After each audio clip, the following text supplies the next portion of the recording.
성경을 보면은 이 신앙의 위기에 처할 때마다 회개와 개혁을 외치는 예언자들이 나타났다는 것을 볼 수가 있습니다. 특별히 구약 시대에는 예레미야가 3장 40절에서 이렇게 말씀하고 있어요. 우리가 스스로 우리의 행위를 조사하고 여호와께로 돌아가자. 또 호세아서 6장 1절에서 오라 우리가 여호와께로 돌아가자. 여호와께서 우리를 찢으셨으나 도로 낫게 하실 것이요 우리를 치셨으나 싸매어 주실 것임이라고 선포를 하고 있습니다. 이 예레미야와 호세아 외에도 많은 여러 선지자들이 있어요. 대선지서를 쓴 선지자도 있고 소선지서를 쓴 선지자들이 있어요. 그 선지자들이 이 신앙의 위기 때마다 외치는 것이 주님의 말씀으로 돌아가자, 여호와께로 돌아가자 이렇게 외치고 있는 것입니다. 신약 시대에 와서는 교회가 장로의 전통과 교리의 중심으로 신앙이 변질되어 갈 때 그때마다 말씀으로 돌아가자, 성경으로 돌아가자, 초대교회로 돌아가자라고 선포를 하면서 부흥회로, 성회로, 집회로, 수련회로 모이기 시작했던 것입니다. 이번에 이거를 조사하다가 검색을 하다가 이제 여호와께로 돌아가자, 말씀으로 돌아가자, 초대교회로 돌아가자 이 부분을 가지고 조금 더 자료 조사를 할 게 있어서 검색을 하다 보니까 얼마 전에 장로님들이 다 모여서 경주에서 여호와께로 돌아가자라는 제목으로 집회를 수련회를 하더라고요. 그러니까 이게 지금 여호와께로 돌아가자, 말씀으로 돌아가자, 초대교회로 돌아가자고 했던 것이 제가 처음 신앙생활을 할 때에도 이것이 외쳐지고 있었거든요. 그러니 그 전부터 이것이 외쳐지고 있었고 지금도 계속해서 외쳐지고 있는 것이 뭐냐면 말씀으로 돌아가자, 여호와께로 돌아가자, 초대교회로 돌아가자라는 것입니다. 하나님의 말씀에서 벗어나서 신앙의 본질이 흐려지는 거예요. 하나님의 말씀을 떠나서 불신앙이 되어진 것입니다. 그러므로 신앙을 회복하고 교회를 회복하고 그리고 세상을 회복하기 위해서는 하나님의 말씀으로 돌아가야 한다는 것입니다. 하나님의 말씀, 신약과 구약을 통틀어서 우리가 한마디로 말하면 뭐라고 했죠? 사랑이라고 했죠. 그래서 우리가 지난주도 지지난주도 계속해서 말하는 것이 세 계명, 서로 사랑하라, 서로 사랑하자 이 세 계명에 대해서 계속해서 말씀을 드리고 있습니다. 요한복음 13장 34절에서 35절을 보면 세 계명을 너희에게 주노니 서로 사랑하라. 내가 너희를 사랑한 것 같이 너희도 서로 사랑하라. 너희가 서로 사랑하면 이로써 모든 사람이 너희가 내 제자인 줄 알리라. 여러분 우리가 예수를 믿게 되면 우리는 예수님의 신부가 되는 거죠. 맞습니까? 여러분 예수님의 신부만이 천국 혼인잔치에 들어갈 수 있다는 것을 아십니까? 그러면 우리는 예수를 믿는다면 예수를 믿고 구원을 받는다면 우리는 모두가 다 예수의 신부가 돼야 되는 거예요. 저는 남자인데요. 제가 어떻게 신부가 됩니까? 가 아닌 거예요. 이 남자와 여자의 어떤 성별을 떠나서 우리가 예수님의 신부가 되어서 천국 혼인잔치를 참석해야 되는 거예요. 그 구원을 받아야 되는 거거든요. 예수님의 신부가 된다는 것은 예수님의 제자가 되는 거예요. 여러분 예수님의 제자가 된다는 것은 하나님의 자녀가 되는 거예요. 하나님의 자녀가 된다라고 하는 것은 하나님의 종이 되는 것입니다. 여러분 하나님의 종은 싫어요. 하나님의 자녀만 할래요. 예수님의 신부 할래요. 예수님의 제자는 싫어요. 이럴 수가 없는 거예요. 예수님의 신부는 예수님의 제자의 삶을 살아야 하고 하나님의 자녀는 하나님의 종의 삶을 살아야 한다는 것이에요. 그러므로 너희가 서로 사랑하면 이로써 모든 사람이 너희가 내 제자인 줄 알리라. 여러분 여기에 아주 중요한 메시지가 있는 거예요. 하나님의 종, 하나님의 자녀, 예수님의 신부, 예수님의 제자 이 모든 모습이 예수님의 제자로 사는 것인데 이것이 서로 사랑할 때 너희가 여기서 너희가 예수님께서 말씀하신 거니까 너희가잖아요. 그럼 우리가 서로 사랑함으로써 어떻게 되느냐면 모든 사람이 우리가 예수님의 제자인 걸 안다라는 것이에요. 생각보다 간단하죠. 예수님의 제자의 삶이라는 것이 이 서로 사랑한다는 것이 어떻게 보면 참 쉬워요. 그런데 우리 안에서 우리 공동체가 서로 사랑한다는 것이 우리가 이제 각각의 성격이 드러나기 시작하면 참 참 어렵습니다. 이번 금요일에도 우리 전도사님이 아주 너무 정말 마침맞게 지금 맥을 같이하여 이 말씀을 선포를 했는데, 우리가 이 서로 사랑하는 데 있어서 우리가 너의 싫은 모습은 싫어, 이럴 수 없는 건 거잖아요. 너의 좋은 것만 좋을래, 이럴 수 없는 건 거잖아요. 저 사람의 싫은 면이 있으면 저 사람의 좋은 면이 있어요. 이게 뭐냐면 그 사람의 강점과 약점인 거예요. 그 강점과 약점이 동시에 있는 거예요. 어떤 사람이 여러분 좋아지십니까? 그러면 여러분 그 사람의 강점과 약점 중에 둘 중에 하나가 내 마음에 든다는 것인데, 그 둘 중에 하나가 내 마음에 드는 그 사람은 내가 마음에 들지 않는 모습도 같이 가지고 있다. 이것이 바로 우리 안에 지체의 모습이라는 거예요. 교회 안에 지체의 모습이라는 거예요. 우리 몸의 구조와 얘기를 하면서 말씀을 선포했죠. 우리 전사님이 우리 지체 안에 여러 많은 지체가 있는데, 눈과 코와 입과 귀와 손과 발과 여러 많은 것들이 있잖아요. 여러분 새끼발가락이 아마 우리 지체 중에서 가장 이쁘지 않은 것 중에 하나가 될 거예요. 특별히 저는 이제 예체능을 전공을 했잖아요. 무용을 전공을 해서 또 현대무용을 전공을 하다 보니까 맨발로 이렇게 무용을 많이 한단 말이죠. 그리고 또 발레를 전공하는 사람들은 토를 신는단 말이에요. 발레 전공자, 현대무용 전공자의 가장 컴플렉스가 발이거든요. 현대무용 하는 사람은 발에 굳은 살이 많이 배어 있고요. 그리고 포인을 한 상태로 점프를 뛰어서 계속 내려 땅에 떨어지는 그런 동작들을 많이 하다 보니까, 포인을 하게 되면 새끼발가락이 진짜 안으로 많이 들어가야 되거든요. 그런 상태로 점프를 뛰었다 딱 착지를 할 때 새끼발가락이 제일 먼저, 자칫 잘못하면 새끼발가락이 제일 먼저 닿게 되고, 그러면서 이제 새끼발톱이 저 같은 경우는 부러지기도 하고, 그리고 이제 새끼발톱이 이제 꺾여서 자라기도 하고, 발레하는 사람들은 매한가지죠. 그 토 안에 발을 이렇게 모아서 집어넣어야 되니까 요 발등이랑 이런 데가 막 난리가 난단 말이에요. 현대무용 하는 사람들도 마찬가지예요. 무릎 꿇고 해야 되고, 막 이렇게 여러분 아시다시피 요즘에 많이 나오잖아요. 이렇게 해서 업을 하면 발이 꺾이니까, 그런 발이 꺾이는 상태로 계속 이런 뭔가의 동작들을 해야 되니까 발가락 등이 예쁠 수가 없거든요. 그리고 발에는 이제 굳은 살이 박힌 채로 막 턴을 돌다 보면은 오늘 요즘 같이 이렇게 더울 때는, 꼭 여름에 잘못하면 한 번씩 그 굳은 살이 찢어지는 거예요. 그러면 이제 굳은 살이 통째로 발바닥에서, 와, 그 진짜 정말 아프거든요. 그러니 그런 발로 샌들을 신는다, 슬리퍼를 신는다, 진짜 민망한 거예요. 어디 가서, 그때는 자식이 많거든요. 그럼 어디 가서 신발 벗고 들어가야 돼요. 그리고 신발 벗고 이렇게 양반다리를 해야 되면 옆에 사람들이 보면 발꿈치가 막 앞에 발가락 옆에 막 아주 배기 싫거든요. 컴플렉스인 거예요. 그 양말을 신든지 스타킹을 신으면 또 색깔이 조금 그거 되니까 그렇게 신든지 그렇게 하는 거예요. 그래서 여러분, 이렇게 못생겨진 나의 발을 내가 너무 못생겼어, 잘라버리고 싶어, 없었으면 좋겠어, 네가 없었으면 좋겠어, 그렇게 할 수 있겠냐는 거예요. 그 발 때문에 내가 그 마지막 라인 선을 만들어내고, 그 발 때문에 내가 가장 높은 점프를 연습할 수 있고, 그 발 때문에 내가 가장 예쁜 선을 만들 수 있다면 내가 그 발을 잘라버릴 수 있겠냐는 거예요. 무용하는 사람들의 종아리가 어때요? 여러분 잘 모르겠지만 종아리가 진짜 굵거든요. 이게 멀리 무대에서 서서 보고 막 이렇게 엎서서 막 있으니까 되게 예뻐 보이지만, 사실 가까이서 보면 종아리가 진짜 굵거든요. 저희 어머니도 항상 그랬어요. 대학생 때. 너는 다 좋은데 그 종아리 굵고 어떡하냐. 종아리는 치마를 입으면 가릴 수가 없잖아요. 발 가릴 수 있고, 허벅지 이런 부분은 가릴 수 있고 다 가려져요. 근데 이제 보통 이게 치마가 이렇게 무릎 위로 이렇게 오는 치마를 입고 다니니까 종아리는 그대로 보이잖아. 그 우리 엄마가 그랬어. 넌 그 종아리만 좀 어떻게 해라. 항상 그 말을 좀 했거든요. 종아리를 어떻게 해야 되는데 이걸. 항상 종아리가 이쁘지 않다는 소리를 들으면서, 그럼 그 종아리를 어떻게 떼어버려요? 내가 그 종아리 때문에 점프를 뛸 수 있고, 그 종아리 때문에 내가 업을 쓰고, 얼마나 그 종아리 때문에 내가 여자 중에서 제일 높은 점프를 뛴다고 내가 그 점프에 뽑혀서 점프 뛰기를 했는데, 근데 그 종아리 안 예쁘다고 제가 그 종아리를 너 필요 없으니까 좀 제발 좀 가라, 이렇게 할 수가 없는 건 거잖아요.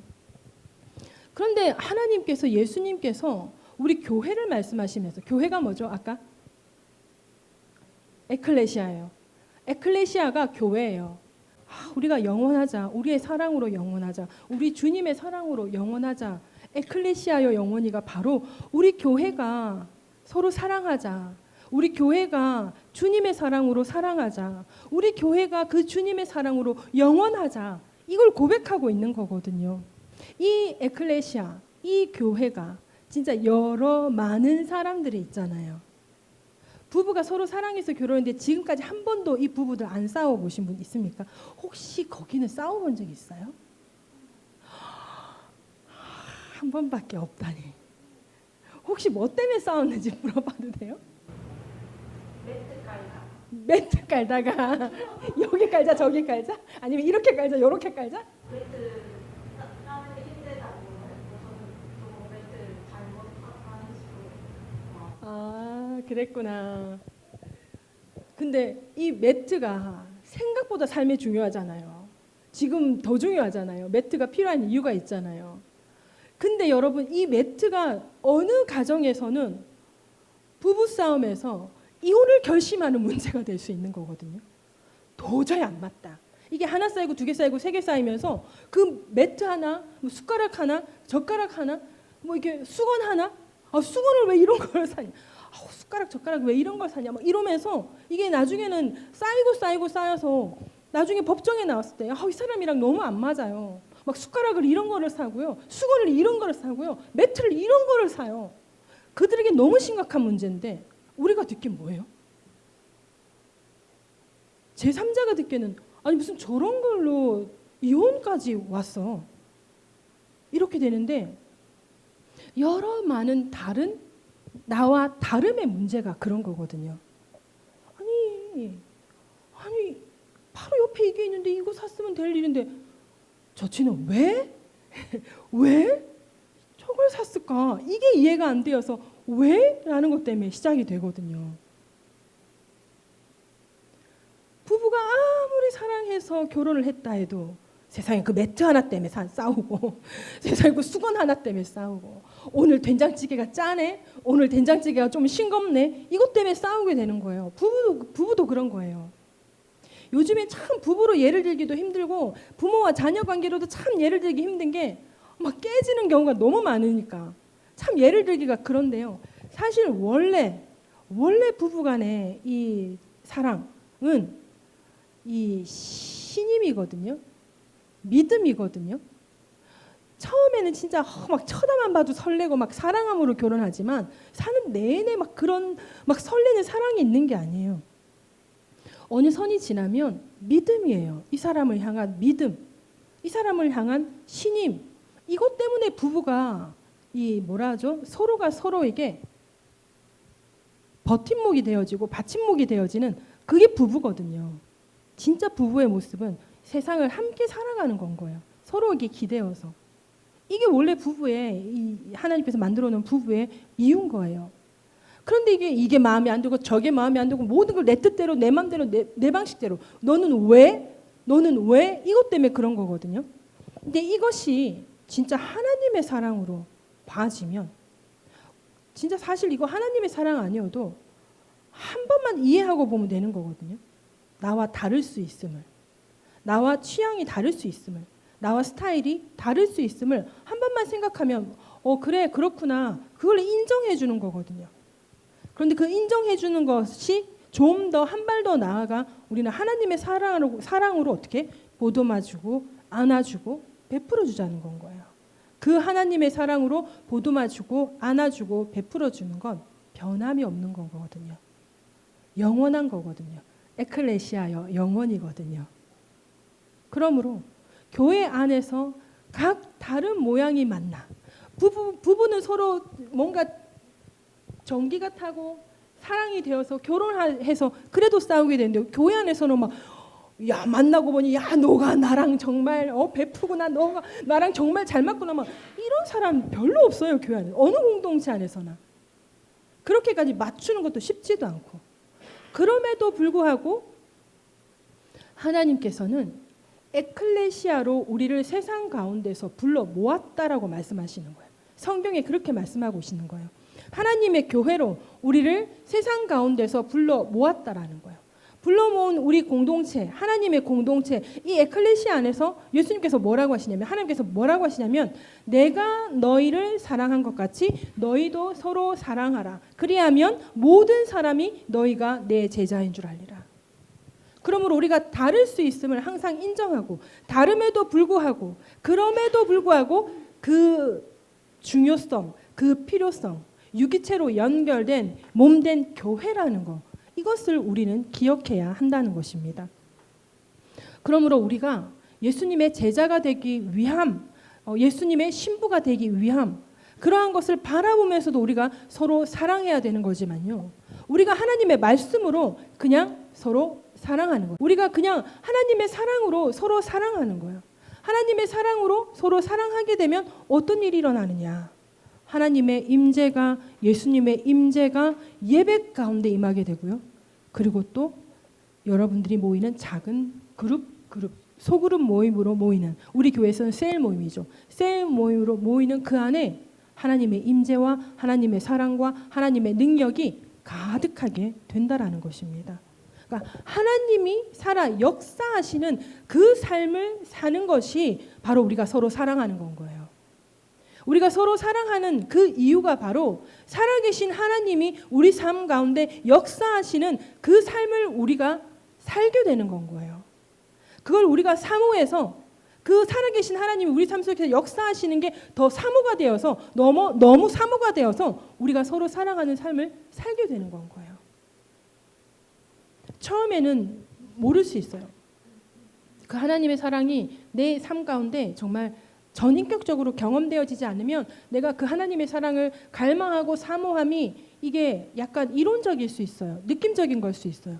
그런데 하나님의 사랑을 경험하고 하나님의 사랑 가운데 내 삶 속에 쏟아졌던 그 감격, 그 감동을 경험하고 나면 그 하나님의 사랑 가운데로 더 나아가고자 하는 그 절실한, 그 갈망하는 기도의 마음이 생기게 되는 거예요.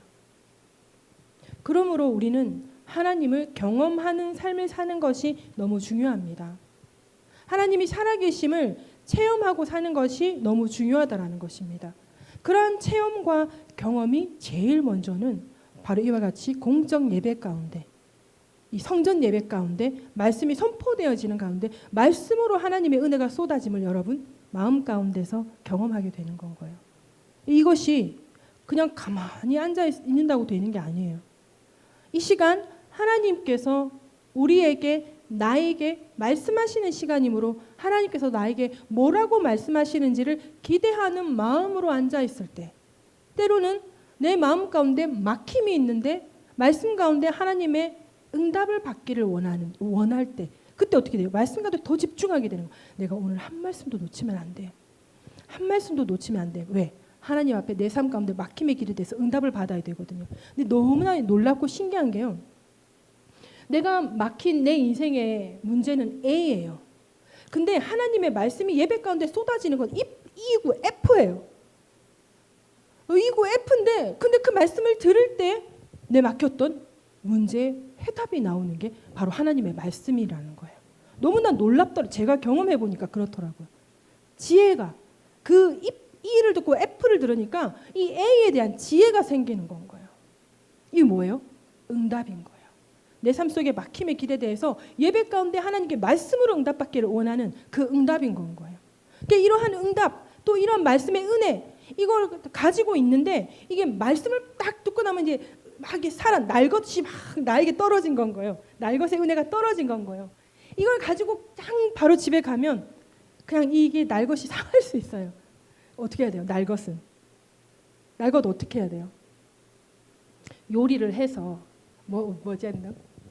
익혀야 돼. 그렇죠? 익히는 게 바로 요리하는 거죠. 익혀서 먹기 좋게 만들든지 아니면 날것으로라도 빨리 먹기 좋게 만들어서 빨리 그걸 먹든지 해야 되는 거잖아요. 그런 요리, 익힘의 시간이 바로 소그룹 셀 모임이라는 거예요. 셀 모임 가운데 여러분들이 말씀을 가지고 서로 나누잖아요. 은혜를 막 서로 나누잖아요. 그러는 중에 내가 말씀, 예배, 성전 예배 가운데 받았던 그 은혜와 감격의 날것을 가지고 있는데 나는 이런 은혜를 받아서 이렇게 나누었어요. 근데 다른 사람은 또 다른 은혜를 받고 막 이렇게 나누는데 그때 나에게 양념이 쳐지는 거예요. 또는 아주 내 날것의 음식에 마침 맞은 야채가 쏙쏙 들어오는 거예요. 그렇게 해서 내 음식이 더 맛있게 되어지는 역사가 일어나는 게 바로 소그룹 셀 모임이라는 거예요. 말씀을 익히고 말씀을 요리해서 맛있게 먹을 수 있는 그런 시간이 바로 소그룹 셀 모임이라는 것입니다.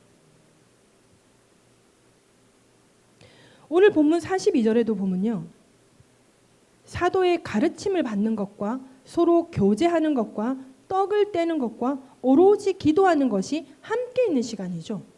이것이 바로 말씀이 선포되어지는 예배 시간인 거예요. 예배 시간에 기도하는 건 거예요.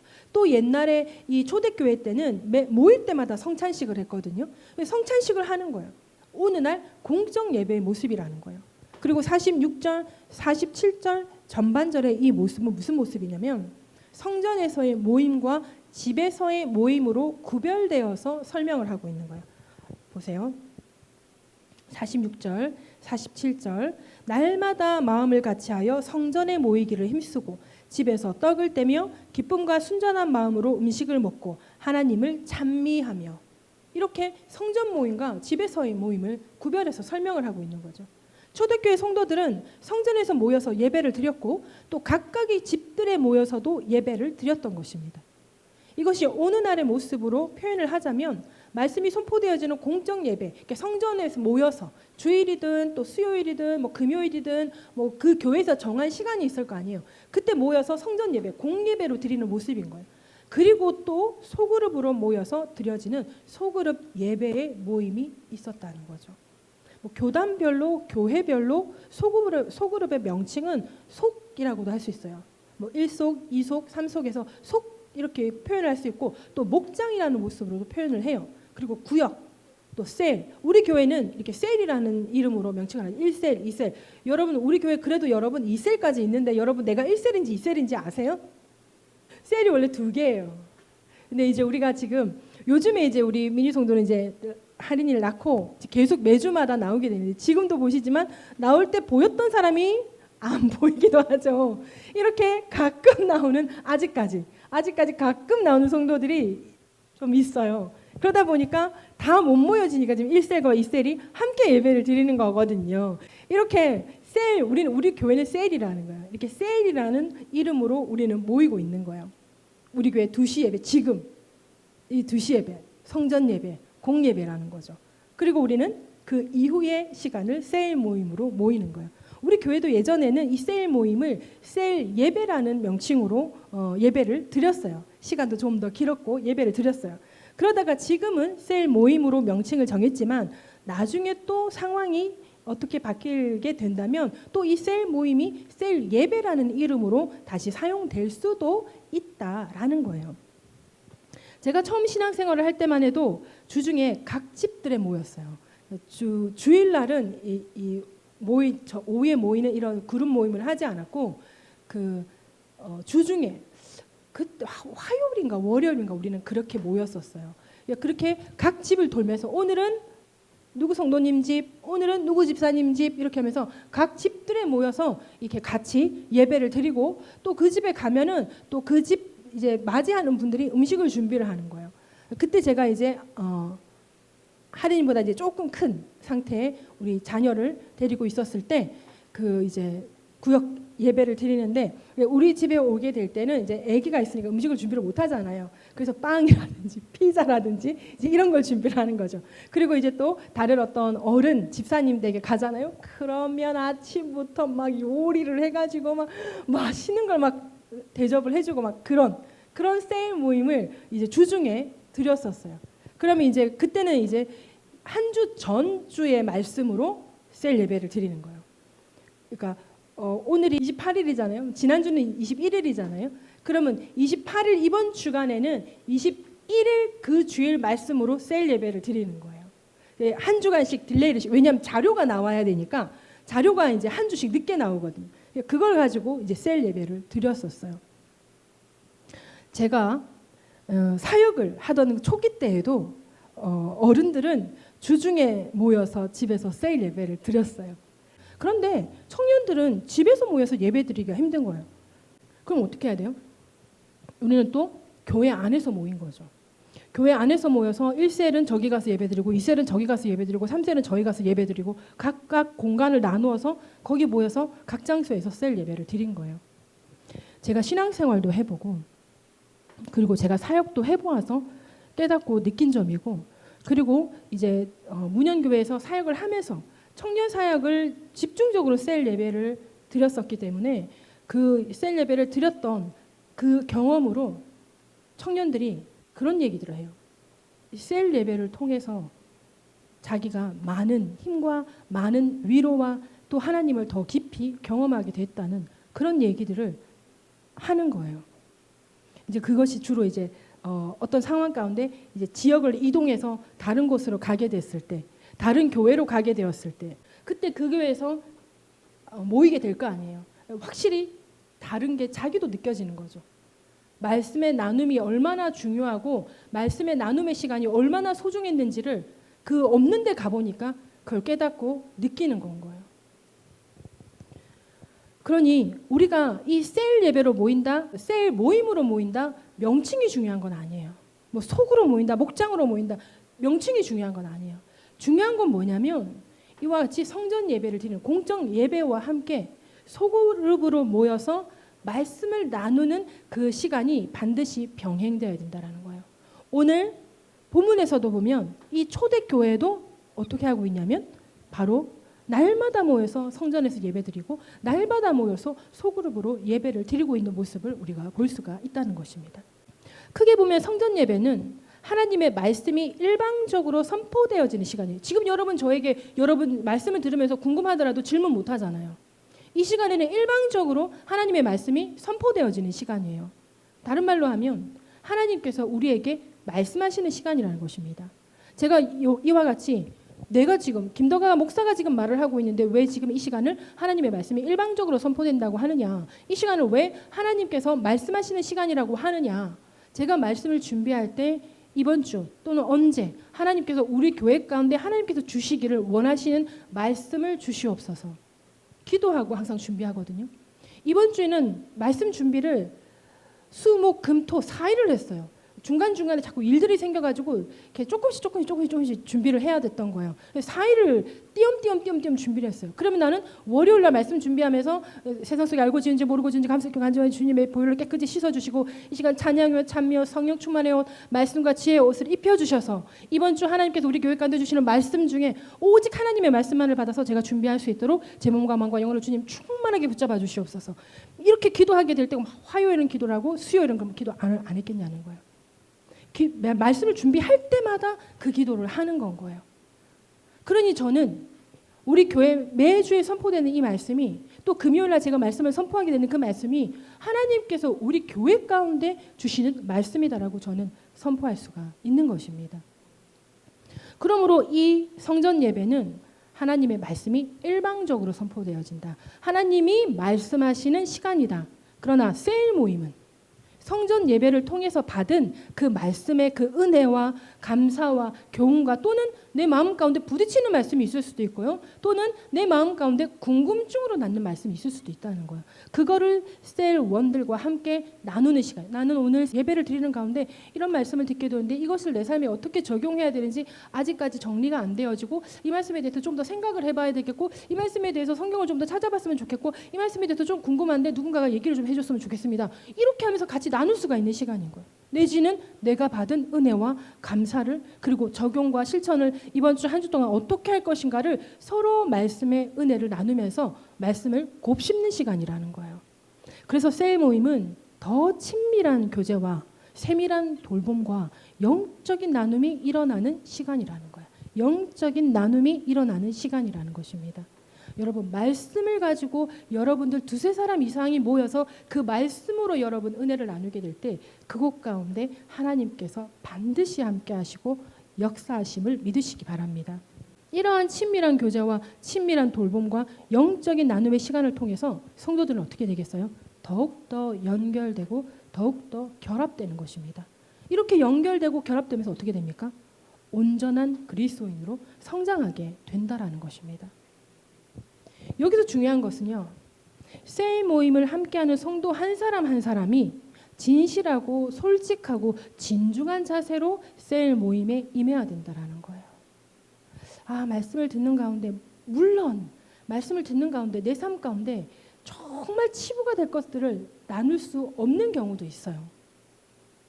그런데 여러분 성령께서 역사하시면 눈물을 흘리고 콧물을 흘리면서도 그 치부를 나누면서 회개하고 같이 기도하고 그리고 그것이 회복되어지고 치유되어지는 역사가 나타나는 것이 바로 셀 모임이라는 거예요.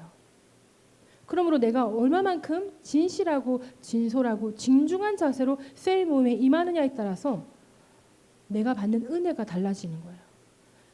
진실하고 솔직한 곳에 하나님의 임재가 충만하다는 것입니다.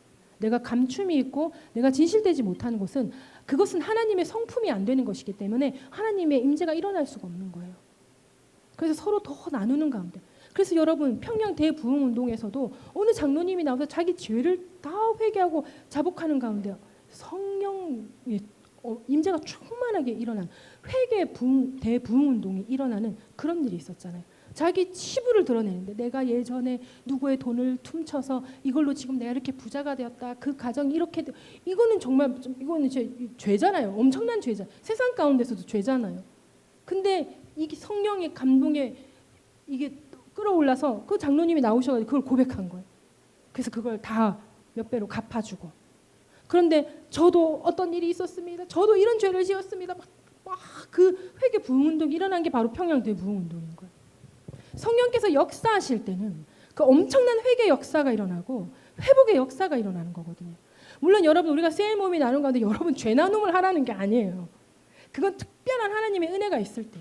근데 셀 모임 가운데 여러분들이 받은 은혜와 감사 또는 나의 궁금증 이거 말씀 가운데 그 은혜를 나누게 될 때 그곳 가운데 두세 사람 이상 모인 곳에 그들 중에 나도 함께 한다고 하나님께서 말씀을 하셨단 말이에요. 그렇기 때문에 말씀이 있는 곳에 말씀으로 나누는 영혼들이 있는 곳에 그곳 가운데 하나님께서 임재하신다는 것입니다. 그러므로 셀 모임으로 모이는 그 예배 안에 나눔 가운데 신앙 성장, 말씀의 성장의 역사가 크게 일어난다라는 것입니다. 오늘 본문의 초대교회 성도들의 모습을 다시 한번 보는데 44절에서 47절까지 같이 한번 합독해 봅니다. 시작. 그 사람이 다 함께 있어 모든 물건에 서로 동무하고 또 재산과 소유를 팔아 각 사람의 필요를 다 나눠주며 날마다 마음을 같이하여 성전에 모이기를 힘쓰고 그래서 떠들며 기쁨과 순전한 마음으로 음식을 먹고 하나님을 찬양하며 또 백성에게 칭송을 받으니 주께서 구원하는 사람을 날마다 더하게 하시니라. 아멘. 이러한 통용, 나눔과 날마다 마음을 같이함, 모임, 함께 먹고 함께 예배하고 함께 기도하는 이 모습, 이게 대면대면하고 솔직하지 않고 서로에게 진실하지 않으면 나올 수 있는 모습이 아닌 거예요. 셀 모임은 영적인 삶의 출발과 또 지속적인 영적인 성장의 삶을 사는 데 있어서 아주 중요한 모임이라는 것입니다. 셀 모임이냐 셀 예배냐 구역 모임이냐 구역 예배냐 뭐 목장 모임이냐 속 모임이냐 속 예배냐 목장 예배냐 이런 명칭이 중요한 것은 아니에요.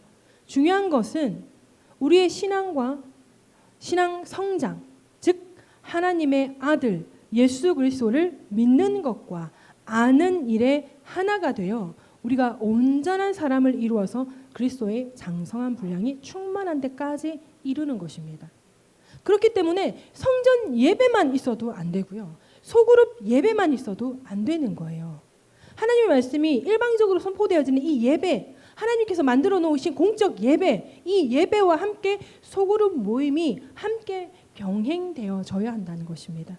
초대교회는 바로 이러한 성전 예배와 셀 모임으로 모이는 시간을 통해서 46절, 47절 날마다 마음을 같이하여 성전에 모이기를 힘쓰고 집에서 떡을 떼며 기쁨과 순전한 마음으로 음식을 먹고 하나님을 찬미하며 온 백성에게 칭송을 받는 공동체로 성장했다라는 것입니다. 이렇게 성전에 모이기를 힘쓰고 또 셀 모임으로 모이기를 힘쓰는 가운데 하나님의 임재가 충만하니까 어떻게 돼요? 주께서 구원받는 사람을 날마다 더하는 바로 하나님의 부흥이 일어났던 것입니다. 이렇게 성전 예배와 소그룹 예배의 셀 모임, 이 두 예배가 활발하게 일어나야 하는 것입니다. 초대교회는 로마 정권에 있었거든요. 로마는 그 당시에 아주 다양한 신들을 섬기고 있었어요. 심지어 왕도 신격화되어 있었어요. 그런 가운데 기독교는 어때요? 하나님, 유일신을 믿는 거예요. 그러니까 정서가 그들과 맞지가 않는 거예요. 그러니까 어떻게 돼요? 계속해서 이 기독교가 종교 탄압을 받은 거예요. 이스라엘 땅도 로마의 정권에 있었기 때문에 이 종교 탄압을 받았고 나중에 로마에까지 이 바울이 복음을 전하게 되었을 때 로마에 사는 많은 사람들이 이 기독교 예수를 믿는다는 것 때문에 많은 처형을 당했어요. 진짜 많이 진짜 참혹하게 종교 탄압을 받았던 시기예요. 그러던 중에 AD 313년경에 로마의 황제 콘스탄틴 그 어머니가 유대인이거든요. 그 영향을 많이 받았다고 보는 거예요. 이 콘스탄틴이 로마의 국교로 기독교를 공인한 겁니다. 그러면서 이제 모든 탄압이 멈추게 되었고 그 종교 탄압으로 기독교의 사람 모든 물건을 빼앗았던 것을 다 돌려주었어요. 그런데 여기서 한 가지 안타까운 것이 뭐냐면 정책적인 전략을 위해서 너희가 따로 모이지는 말고 주일날 성전에 모여서 예배를 드리라고 한 거예요. 그때부터 소그룹 모임이 약해졌죠. 성도들의 신앙이 한쪽으로 치우쳐 버린 거예요. 말씀을 듣기는 듣는데 이 말씀을 소화시킬 수 있는 공간이 없는 거예요. 많은 아름답고 멋진 요리로 만들 수 있는 시간이 없는 거예요. 익혀 먹을 시간이 없는 거예요. 그러니까 어떻게 계속 날 것만 들어오는 거예요. 여러분 이렇게 새벽 예배, 저녁 예배, 수요 예배, 금요 예배, 주일 예배, 오후 예배 막 이런 예배를 드리는 거 진짜 너무 잘하거든요. 우리 한국 교회에서도. 근데 나눔을 안 해요. 셀그룹, 소그룹 나눔을 안 해요. 그런 교회에서 얼마나 많은 이 비대칭 성장이라 그러죠. 말씀은 먹는데 말씀이 씹어 삼켜지지를 않고 계속 토해지는 거예요. 말씀을 듣고 그 말씀이 요리가 되어서 익혀져서 내가 먹고 삼켜졌을 때는 예수 그리스도 장성한 분량이 충만한 때까지 내 신앙 성장이 일어나고 내 삶이 변화되어지는 역사가 일어나야 되거든요. 근데 이것을 소화시킬 수 있는 시간이 없고 요리할 시간이 없고 익힐 시간이 없으니까 쏟아지는 말씀이 다 날 것으로 툭툭 떨어지고 버려지는 거예요. 사실 초대교회가 같은 민족인 유대인들에게도 탄압을 받았어요. 그리고 이방인들에게도 종교 탄압을 엄청 받았어요. 그러면서도 기독교는요 성장했어요. 그들의 신앙은 성장했어요. 교회가 성장하고 부흥했어요. 날마다 마음을 같이하여 모이기를 힘쓰는 성전 예배와 소그룹 예배가 있었기 때문에 그들은 그 종교 탄압 가운데에서도 성장할 수가 있었던 겁니다. 신앙을 잃어버리지 않고 신앙을 잃지 않고 서로 나눔을 통해서 더 삶 가운데 공동체가 더 삶 가운데 더 하나님의 살아계심을 확신하며 하나님께서 우리 삶 속에 더 역사하심을 깨달으며 체험하며 그들의 신앙은 더 성장할 수가 있었던 것입니다. 사실상 공적 예배의 성전 예배만으로는 성도의 교제와 돌봄과 나눔이 일어날 수가 없습니다. 성도들이 소그룹으로 모여서 진실하고 적극적인 마음으로 서로 하나님의 말씀을 나누면서 교제하고 돌보는 그 현장 가운데 하나님의 임재가 충만하게 일어나는 것입니다. 여러분 우리가 서로 사람이 만나서 서로 이야기를 나누어야 저 사람이 뭘 좋아하고 저 사람이 뭘 싫어하고 얘기를 나누고 보니까 너 그런 거 좋아해? 나도 그런 거 좋아하는데 그럼 우리가 할 때 같이 취미생활 같이 공유할까? 우리 오늘 이번에 우리 가족끼리 이제 애기들 있는 집에 가족끼리 모이면서 캠핑을 좋아한다 뭘 좋아? 그래? 그럼 우리도 이번 주에 가는데 한번 같이 가볼래? 서로 얘기를 나누다 보니까 이런 일들이 일어나는 거죠. 마찬가지인 거예요 여러분. 이러한 나눔이 교회 공동체 안에서 소그룹으로 일어나야 된다라는 거예요. 그런데 이것이 말씀으로 심령을 뒤흔드는 나눔이 일어나게 될 때 그 인생이 그 삶이 변화되어지는 거예요. 그 삶이 하나님의 은혜 가운데서 변혁이 일어나게 되는 것입니다. 그러므로 여러분 다른 어디에서는 몰라도요. 교회 안에서 말씀으로 나누는 셀 모임 가운데 여러분 많은 나눔이 일어나야 됩니다. 이 셀 모임 가운데 여러 많은 나눔이 일어나게 될 때 여러분 다른 어떤 공동체를 찾아가서 마음 치유 요즘 그런 거 많죠. 어떤 문제를 가진 어떤 공통적인 문제를 가진 사람들이 모여서 거기서 나누잖아요. 저는 몇 년도 몇 월 며칠에 이런 일이 있었고 이래서 이런 일이 있어서 너무 힘들고 죽고 싶었는데 어떻게 해서 이렇게 되었습니다. 어머 그런 일이 있으셨군요. 우리 다 그런 사람들이에요. 그러면서 막 얘기를 다 나누고 요즘 이번 주에는 그걸 어떻게 견디셨어요? 이번 주에는 제가 이렇게 이런 마음이 죽고 싶은 마음이 들었었는데 그때 막 이 공동체 나눔을 생각하면서 이걸 이겨냈어요. 막 이러면서 그들 안에서 이런 그런 일들이 일어나죠. 이게 어디서 창안된 거게요? 바로 초대교회 이 소그룹 모임에서 창안이 된 거거든요. 그런 모임에서 위로 받을 수 있습니다.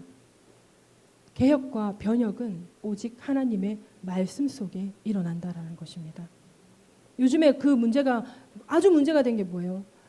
억울하게 죽은 사람들, 가족 억울하게 죽은 사고로 죽은 이런 사람들의 가족들이 모여서 그 얘기를 나누다가 죽이고 싶었습니다.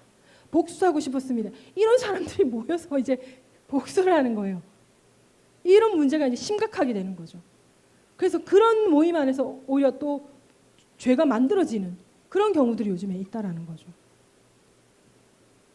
그러나 하나님의 말씀 안에서의 나눔은요, 생명이고 소망이고 희망이고 치유고 회복이라는 것입니다. 우리의 삶 가운데는 생명이 있어야 되고요, 회복이 있어야 되고, 치유가 있어야 되고, 희망이 있어야 되고, 소망이 있어야 됩니다. 내 힘든 걸 같이 공유해서 나누어서 힘든 걸 가지고 그 힘든 걸로 어떤 문제를 만드는 거, 그거는 그 돌파구가 아닌 거예요. 그래서 오직 하나님의 말씀 안에 회복과 치유와 생명이 있다라고 말씀을 하는 것입니다. 그러므로 여러분, 성전 예배도 중요하고 소그룹 모임도 중요합니다. 특별히 소그룹 모임 안에서의 여러분들 나눔 가운데 하나님의 임재가 여러분 경험되어지고 하나님의 능력이 경험되어지고 하나님의 치유와 하나님의 회복하심이 경험되어지는 그러한 소그룹 모임이 되기를 축복합니다. 파괴된 것이 다시 살아나는 방법은 뭐라 그랬죠? 서로 사랑하는 것이라고 말씀을 드렸어요. 서로 사랑하면 파괴된 것이 다시 살아나고 47절 하나님을 찬미하며 또 온 백성에게 칭송을 받으니 주께서 구원받는 사람을 날마다 더하게 하시니라. 회복과 성장이 일어나게 되는 것입니다. 서로 사랑하면 우리가 부흥을 위해서 그렇게 열심히 기도하고 있는데 서로 사랑하면 하나님의 부흥이 일어나게 되어 있다는 것을 오늘 본문을 통해서 우리는 알 수가 있는 것입니다. 그러므로 우리 교회도 초대교회와 같이 성전 예배인 공적 예배와 소그룹으로 모이는 셀 모임이 더욱더 활성화되어서 하나님의 임재하심과 하나님의 은혜가 풍성하게 체험되어지기를 예수님의 이름으로 축복하며 기도하며 기대합니다. 또한 이 성전 예배 안에서의 하나님의 임재와 하나님의 은혜와 하나님의 역사하심도 여러분 정말 경험하고 여러분 체험하시기를 축복하며 기도하며 기대합니다. 우리 기도하십시다. 우리 교회 공적 예배와 소그룹 예배 가운데 하나님의 임재가 경험되어지고 하나님의 사랑이 경험되어지는 예배가 되게 해달라고 기도하십시다. 공적 예배 가운데 선포되어지는 하나님의 말씀을 통해서 회복되어지고 치유되어지는 은혜를 구하며 우리 기도하십시다. 소그룹 예배 가운데 하나님의 임재가 더욱 깊어지고 경험되어지고 하나님의 사랑이 더욱 깊이 경험되어지기를 구하면서 기도하십시다. 하나님 앞에 지금보다 더 마음의 문을 열고 나아가는 우리 자신이 되기를 결단하며 우리 주여 일창하고 기도하십시다. 주여